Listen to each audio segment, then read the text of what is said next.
Tout ça, il y a la moitié de la classe qui n'aura jamais rien. C'est un problème. Et c'est pour ça que nous allons réfléchir sur le bac pour essayer de le voir comment le réformer pour plus d'efficience. Les universités privées qui ont une mission de service public, vous en avez entendu parler. Là, je vous parle des problématiques sensibles. Il y a 298 universités privées au Sénégal. J'ai dit, c'est beaucoup, mais ce n'est pas tout. Parce que la bonne nouvelle, c'est que c'est le Sénégal maintenant qui est le hub de l'enseignement supérieur en Afrique noire francophone. Tous ceux qui allaient en France avant, au Maroc avant, la plupart viennent maintenant au Sénégal. Et c'est excellent pour notre soft power, c'est excellent pour notre diplomatie universitaire. Donc c'est quelque chose à continuer. Mais c'est quelque chose à continuer suivant un principe de contrôle que l'État doit exercer sur les universités privées pour que la question de la qualité ne soit pas remise en cause. Il n'est pas normal qu'un parent investisse sur son enfant et que l'enfant fasse 3 ans dans une université privée et s'entendre dire votre diplôme n'est pas reconnu parce que votre école ne remplit pas les conditions. Ça, c'est la responsabilité de l'État. Quand on dit ça, cela ne veut pas dire que le système d'enseignement supérieur privé n'est pas bon. La majorité, la grande majorité de ces écoles privées remplissent les conditions. Mais il y en a qui ne remplissent pas les conditions et nous avons commencé une discussion avec eux. Vous voyez ici le tableau. Je ne veux pas entrer dans les détails un peu trop techniques sur les questions d'habilitation, d'accréditation, mais retenez qu'à jour, il y a 86 universités privées, ça quand même c'est beaucoup, qui continuent de faire payer des élèves et des parents, mais dont les diplômes ne seront pas reconnus. La responsabilité de notre gouvernement, c'était de dire quoi? Est-ce qu'on ferme ces universités? Normalement, c'est la sanction. Mais nous nous sommes dit, essayons d'y aller avec pédagogie. D'abord, ce sont des Sénégalais qui ont investi. Il ne faudrait pas venir former ces écoles de façon de tous azimuts et faire perdre un investissement. Parce que dans ces écoles, au-delà des étudiants, il y a aussi des employés. Ça, c'est un. Deuxièmement, en fermant l'école, vous condamnez définitivement le parent et l'étudiant qui avaient investi dans cette école. On s'est dit, à ces écoles qui ne respectent pas la réglementation de l'État sénégalais, on va leur tendre la main. On a organisé une réunion avec elles. On leur a rappelé toutes les règles et on va mettre en place un programme de monitoring pour que ces écoles qui ne remplissent pas les critères les remplissent au fur et à mesure. Parce que notre objectif, ce n'est pas de fermer les écoles privées. Notre objectif, c'est de les régulariser pour que l'étudiant qui a fait confiance à ces écoles puisse avoir un diplôme reconnu au Sénégal et partout dans le monde. Donc oui, il y a beaucoup d'écoles privées qui font un excellent travail.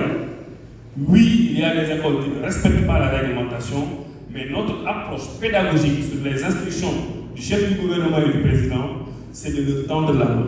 Ce travail a commencé à être fait au niveau du ministère de l'Enseignement supérieur, de la Recherche et de l'Innovation, et nous espérons avoir des résultats palpables dans les prochains mois. Maintenant, si malgré tous ces efforts, il y a des universités qui ne remplissent toujours pas les conditions, on va devoir, à notre corps défendant, les fermer. Mais quand on va les fermer, qu'on ne vienne pas nous dire qu'on joue aux gendarmes. Parce qu'on aura rempli tous les préliminaires de conciliation qui nous auraient permis de valider leur diplôme. La question des bourses. Les allocations d'études. Sujet favori de mes grands amis, les étudiants. Quand les bourses sont payées le 5, ils disent Docteur El Hadj Abdourahmane Diouf.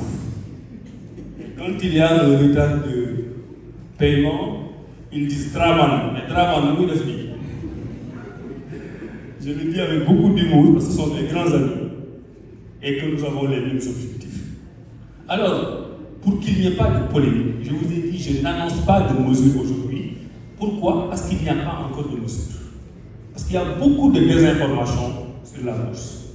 Ce que je fais aujourd'hui, c'est que je vous donne les chiffres bruts, la vérité des faits. Et je ne les commande pas. Il appartiendra aux concertations de décider ce qu'on va faire des bourses. La commission peut venir nous dire, mais il faut augmenter les bourses. La commission peut venir nous dire autre chose. Mais je veux que ce soit clair qu'aujourd'hui, on ne parle ni d'augmentation, ni de réduction de bourses. Je vous donne les informations et chacun pourra faire l'analyse de son côté. Donc voilà les chiffres clés. 153 334 boursiers, dont 2 330 dans le privé. Beaucoup de gens ne savent pas qu'un étudiant peut aller s'inscrire dans une université privée et bénéficier de la bourse du Sénégal, de l'État du Sénégal. Donc pour que ceux qui ne le savent pas, la possibilité existe. Il suffit de demander de remplir les critères pour l'avoir. Globalement, au-delà des bourses, il y en a qui ont des allocations d'études, ce qu'on appelle des aides. Et globalement, on est à 70% de taux d'allocation.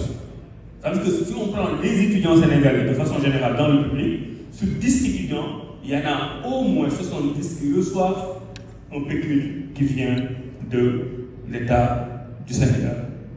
Maintenant, cela nous donne les chiffres globaux que vous avez ici. Je vais utiliser les deux gros chiffres. Nous payons pour les bourses nationales 76 milliards 894 millions 401 701 francs par année, bourse nationale. Nous payons par année pour les bourses à l'étranger 7 milliards 546 millions 850 559 francs CFA. Si vous mettez les deux, vous êtes autour de 83 000, 84 000, 85 milliards de bourses par année. Le seul commentaire que je vais faire, c'est vraiment le seul que je me permets sur les bourses, c'est qu'au Sénégal, il y a un décret qui organise l'allocation, qui dit pour avoir une bourse d'excellence, il faut remplir telles conditions. Pour avoir une bourse sociale, il faut remplir telles conditions.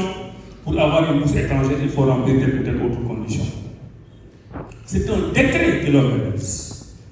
Mon seul commentaire, c'est qu'aujourd'hui, si l'État du Sénégal applique ce décret dans toute sa rigueur, si l'État du Sénégal applique ce décret dans toute sa rigueur, on passe de 83 milliards à 41, 42 milliards. Ça veut dire que si aujourd'hui on se dit, il n'y a pas de dérogation, il n'y a pas de négociation, les arrêtés qui ont été pris par différents ministres, c'est en dessous du décret, c'était conjoncturel, on ne les applique pas. Nous, on applique le décret. On réduit de moitié les allocations telles qu'on donne. C'est le seul commentaire que je fais sur la question. Et après, chacun se fera son point de vue. Les commissions dans les concertations vont discuter de cette question. C'est pour ça que quand on dit souvent, oui, la bourse est un dû, ben, on peut réfléchir sur le dû. C'est le seul commentaire que je fais.